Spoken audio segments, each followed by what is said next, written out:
সন্ধ্যা ৬টা ২০-এ আমি বসে আছি। সাথে আমার মেয়েটাও আমার সাথে বসে আছে।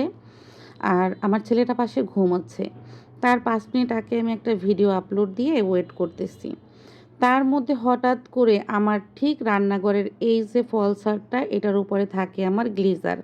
তার সাথে কিছু হাঁড়ি পাতিল টুকটাক অনেক কিছুই ছিল। মানে যেগুলো আমার প্রয়োজন না সেগুলো আমি এখানে রেখেছি।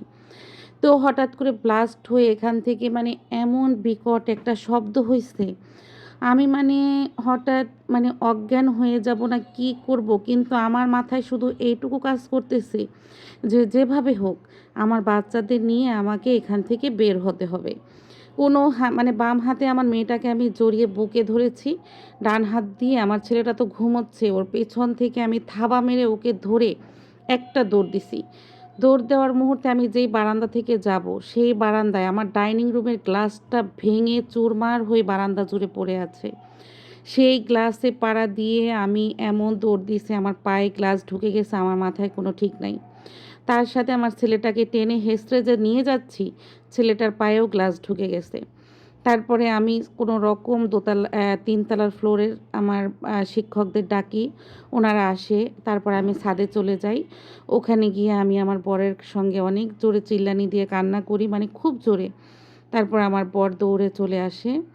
আসার পরে তারা তো দেখে ঘরের অবস্থা খুব খারাপ। আর আমার বর তো মানে হতবাক যে আমি ভালো আছি, আমার বাচ্চারা ভালো আছে। ঘরের সব জিনিস নষ্ট হয়ে যাক সেটা তো কোনো ব্যাপার না। ঘরের জিনিস নষ্ট হলে কেনা যায়, কিন্তু একটা প্রাণ চলে গেলে তখন কি হতো? আল্লাহর কাছে লাখো কোটি শুকরিয়া, মানে বাস্তবতা যদি আপনাদের সঙ্গে তো আমি তুলে ধরতে পারতেছি না। এমন একটা মিরাক্কেল ঘটবে আমার সঙ্গে আমি কখনো কল্পনাও করতে পারিনি। যেখানে মানে জিনিসটা সরাসরি যদি আসতো, গ্লিজারটা ব্লাস্ট হয়ে যদি সরাসরি আসতো তাহলে আমি আমার বাচ্চাসহ বেঁচে থাকা অসম্ভব। সেই জিনিসটা সরাসরি না এসে বাঁকা হয়ে আমার ডাইনিং রুম থেকে গ্লাস ফেটে মানে গ্লাসের ফ্রেম সহ পড়ে গিয়ে চুরমার হয়ে গেছে। এখানে রান্নাঘরের সমস্ত জিনিস তছনছ হয়ে গেছে, প্লাস আমার খাওয়ার ঘরের সমস্ত জিনিস ভেঙে চুরে চুরমার হয়ে গেছে। প্রথমে আমি ভেবেছিলাম হয়তো আমার ফ্রিজের টাঙ্কি ব্লাস্ট হয়েছে, কিন্তু না, ওটা হয় নাই। এই যে ডাইনিং রুমের গ্লাসটা এইখান থেকে ভেঙে চুরমার হয়ে পুরো বারান্দায় পড়ে আছে। আর সেই গ্লাস পাড়িয়ে আমি আমার ছেলেকে নিয়ে টেনে হেঁচড়ে ছাদে চলে গেছি।